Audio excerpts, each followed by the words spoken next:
अस्सलाम वालेकुम वरहमतुल्लाहि वबरकातुहू। आप देख रहे हैं टॉप 10 विद JNM और मैं हूं गुलाम नबी मदनी। दुनिया भर से आज की 10 बड़ी और इंतहाई अहम खबरें जिन पर आज हम बात कर रहे हैं।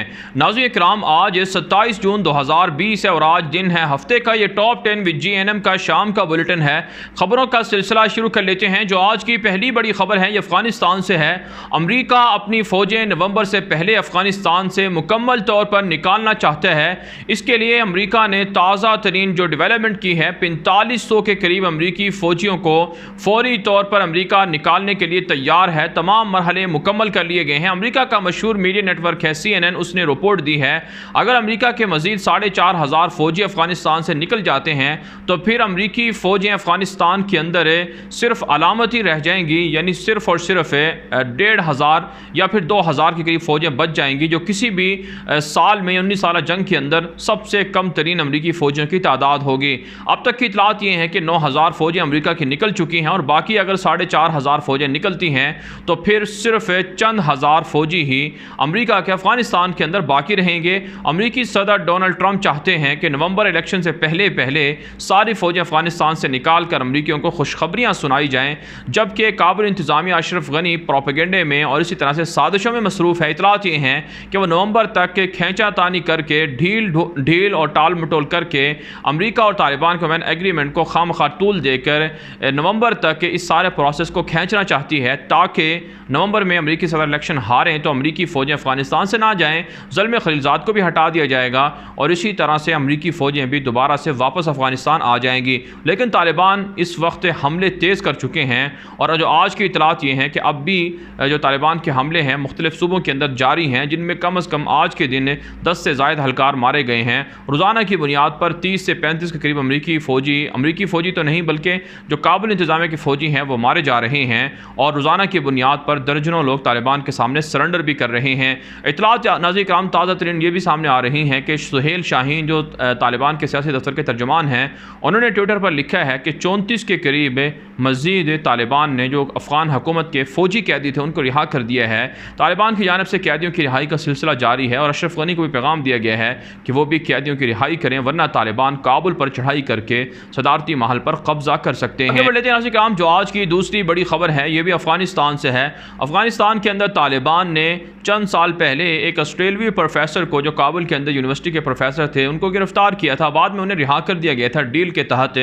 अब उस ऑस्ट्रेलियाई प्रोफेसर ने इस्लाम कबूल कर लिया है और तालिबान की हिमायत में वो मीडिया पर तालिबान की जंग लड़ रहे हैं। सोशल मीडिया पर तस्वीर भी वायरल हो रही हैं जिनमें देखा जा सकता है कि ऑस्ट्रेलियाई साबिक जो प्रोफेसर थे, नॉन मुस्लिम थे, उन्होंने इस्लाम कबूल किया है, तालिबान की कैद में रहे कई साल और अब दोहा के अंदर तालिबान के सियासी जंग लड़ रहे हैं, तालिबान का ताउन कर रहे हैं। आगे बढ़ते हैं ऐसे काम। जो आज की तीसरी बड़ी खबर है ये मकबूजा कश्मीर से है। मकबूजा कश्मीर के अंदर काबिज़ दरिंदा फ़ौज ने आज श्रीनगर के अंदर सर्च ऑपरेशन के नाम पर कई कश्मीरियों को गिरफ्तार किया है और 1-2 शहादतों की इतलात भी मिल रही हैं। मकबूजा कश्मीर के अंदर छोटे बच्चों को भी भारत की दरिंदा गासिब फ़ौज शहीद कर रही है।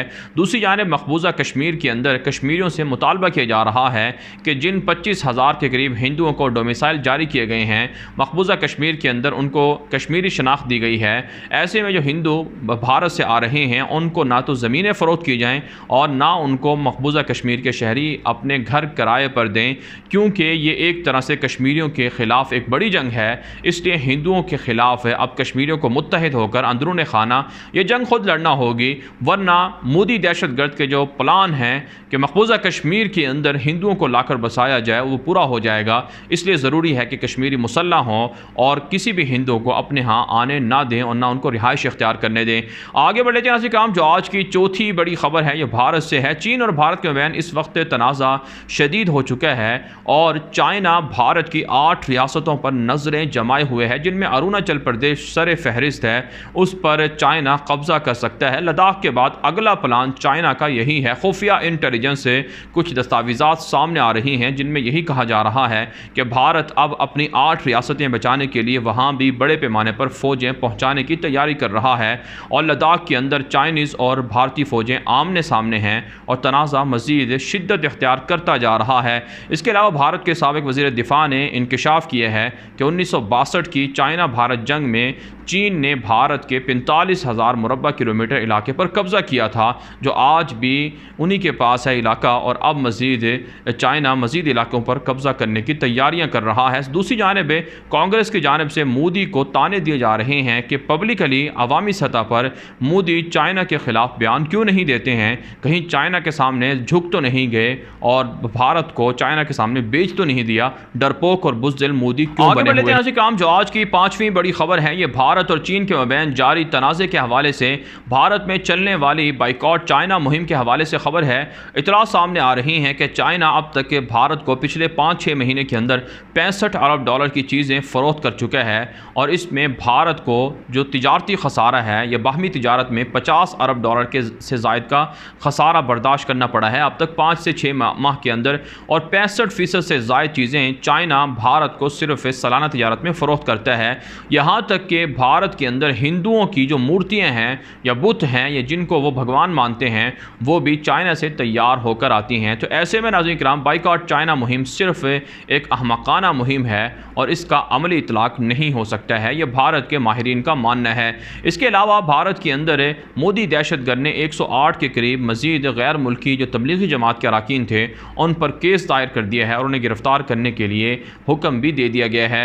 आगे बढ़ लेते हैं नाज़रीन किराम, जो आज की 6ठी बड़ी खबर है, ये भारत के अंदर पुलिस के तशद्दुद से जो जनूबी रियासत तमिलनाडु है, वहाँ पर एक ताजर को और उसके बेटे को पुलिस ने तशद्दुद करके मार डाला है, जिसके बाद वहाँ पर एहतजाजी मुजाहरे जारी हैं। और वहाँ पर कहा जाता है यह भारत के अंदर एक और जॉर्ज फ्लॉयड का मुकदमा सामने आ चुका है। अमरीकी सियाफ़ाम शहरी को पुलिस ने तशद्दुद करके मारा था, इसी तरह का मुकदमा भारत के अंदर सामने आया है, जिस पर जो पुलिस एहलकार थे उनको मुअत्तल तो किया गया है, लेकिन पुलिस इस्लाहात के हवाले से भारत के अंदर आवाज़ें उठ रही हैं।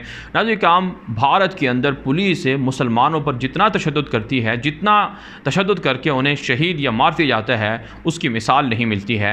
लेकिन कहा जाता है मोदी के आने के बाद भारत की पुलिस भी RSS के गुंडों के नज़रियात की हामिल हो गई और वह निहत्ते शहरियों पर तशद्दुद करके उनको मार रही है।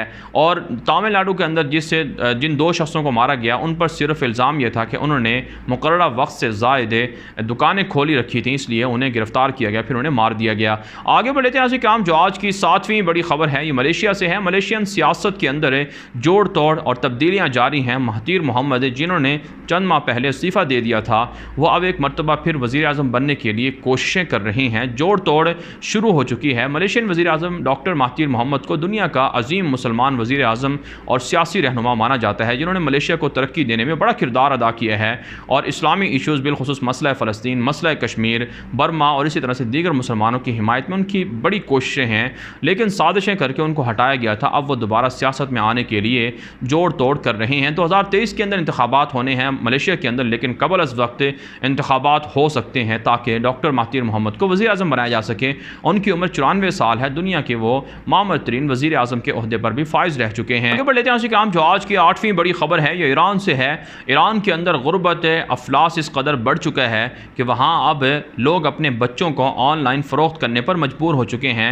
गुज़श्ता दिनों एक केस सामने आया था जिसमें ईरान के अंदर इंस्टाग्राम पर बच्चों को फ़रोख्त करने वाला एक गिरोह पकड़ा गया था, जिन्होंने इंकशाफ किया था कि दरअसल वालिदैन के पास अपने बच्चों को पालने के लिए इतने पैसे नहीं हैं कि वह उनको पाल सकें, इसलिए वो अपने बच्चों को 1000 अमरीकी डॉलर, 500 अमरीकी डॉलर या इसी तरह मुख्तलिफ कीमतों के अंदर उनको ऑनलाइन फ़रोख्त कर रहे हैं। दुनिया भर के अंदर ईरान को इंसानी स्मगलिंग का तीसरा बड़ा मुल्क करार दिया जाता है और वहाँ गुर्बत और बेरोज़गारी का ये हाल है कि अब बच्चों को भी फ़रोख्त किया जा रहा है। दूसरी जानिब इतला सामने आ रही हैं कि क़ुद्स फ़ौज के सरबरा जो जनरल कासिम सुलेमानी के बाद बनाए गए थे, उन्होंने दौरा किया है शाम का और शाम के अंदर बशार की हिमायत के लिए मज़ीद जंगजुओं को भेजने का ऐलान किया है और तुर्की के जो ऑपरेशन हैं उन पर भी तशवीश का इजहार ईरान की जानिब से किया जा रहा है।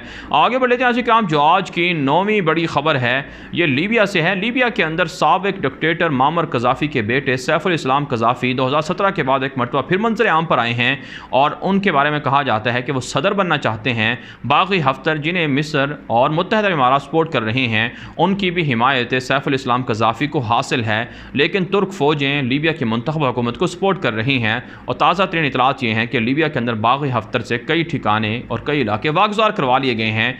और फ्रांसीसी सदर इमानुअल मैक्रोन की और जो प्यूटन हैं रूसी सदर, उनके दरमियान जो वीडियो लिंक के ज़रिए से गुफ्तगू हुई है, उसमें फ्रांसीसी सदर ने कहा है कि वो जल्द रूस का दौरा करेंगे। ये दोनों मुल्क तुर्की के खिलाफ लीबिया के अंदर बागी हफ्तर को सपोर्ट कर रहे हैं। आगे बढ़ लेते हैं काम। जो आज की 10वीं बड़ी खबर है ये अमेरिका से है। अमेरिका ने हांगकांग के हवाले से चाइनीज़ हुक्काम के जो जुल्म और ज़्यादती हैं उसके खिलाफ चीनी हुक्काम पर मज़ीद पाबंदियाँ आयद करने का ऐलान कर दिया है। इससे पहले भी हांगकांग के अंदर मुज़ाहरे जारी हैं और वहाँ पर जो नए सिक्योरिटी कवानीन हैं उस पर अमेरिका को तशवीश है और वो चीनी अहदेदारों के खिलाफ पाबंदियाँ लगा चुका है। इसके अलावा इतलात सामने आ रही हैं कि अमेरिका ने नेटो से मुतालबा किया है, बल्कि हुक्म दिया है कि 2% से ज़ायद आमदनी वो सिर्फ़ और सिर्फ अपने दिफा के लिए नेटो या यूरोपीय ममालिक के मुख्तस करें, ताकि अमरीकी अफवाज की नेटो के अंदर, यूरोप के अंदर रखने की ज़रूरत पेश ना आए। इतलात सामने आ रही हैं कि कोरोना वायरस के असरात दुनिया पर 10 साल तक पड़ सकते हैं और आलमी इदारा सेहत ने दुनिया के बड़े बड़े ममालिक से $38 अरब का मुतालबा किया है ताकि कोरोना वायरस की वैक्सीन की तैयारी की जा सके। दुनिया भर से थी आज की 10 बड़ी खबर। इन खबरों के हवाले से आपकी क्या राय है? अपनी राय कॉमेंट के जरिए से ज़रूर हम तक पहुँचाएँ। आज के लिए इतना ही इजाज़त दीजिए। अल्लाह हाफ़िज़।